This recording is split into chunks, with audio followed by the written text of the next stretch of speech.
dogs did mess up. The dogs messed up, and it was because of other dogs. But Candace and them were out there watching it. Candace and them were inside that point with police. That's why Dawn and them had no idea where the dog stopped. That's why Kraken is wrong about it. That's why everybody's wrong about everything. Of course they was wrong. From Dawn, who got it wrong, because they weren't out there. How about your dogs? Let's get to that. I was standing there, and the dog stopped at my feet.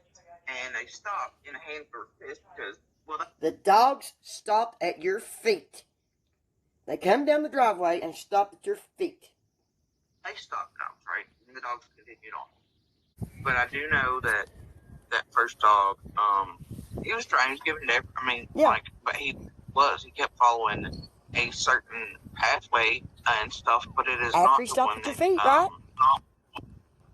Dawn is offering out that now other creators are twitching on their panels talking about it.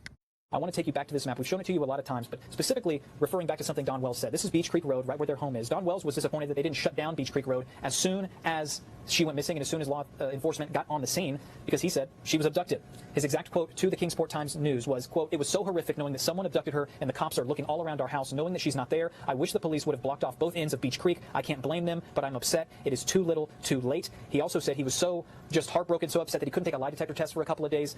Candace, Summer's mother, they made her wait 5 days before being tested. He said they both passed those tests. He's worried that they could still be under suspicion because he says, quote, "I don't know if we were completely cleared because that's not admissible in court." He's talking about the lie detector tests and kind of how authorities use that and whether or not it is admissible in a court of law. So a lot of stuff has happened over the past month, a lot of stuff pretty recently in terms of the search for Summer Wells, but still thousands of tips, 1,000 tips coming in, nothing leading to the search for Summer Wells. Is there a difference between a trailing dog and a tracking dog? Yes, tracking is typically law enforcement trained dogs, and they go footprint to footprint, where a trailing dog is looking for scent, and it can be off in the bushes, so they're not exactly on your footprint, and they'll do S patterns, and they'll just keep searching for where it is and where it's not. Now I'm going to challenge you. Oh. I guarantee I can escape your bloodhound. I don't think you can. I did lots of research and discovered that dogs can smell people's body odors and dead skin cells. This means I have to alter the way my own body functions, and I have to get gross. A bloodhound has well over 200 million olfactory cells or scent receptors in its nose. People only have about 6 million scent receptors. So this dog is about 40 times better than me at sniffing. To my surprise, the bloodhound wasn't fooled by any of my stinky tricks. To my delight, the bloodhound lost my trail and lost the challenge. Here's where I was hiding. Here's where the bloodhound ended up.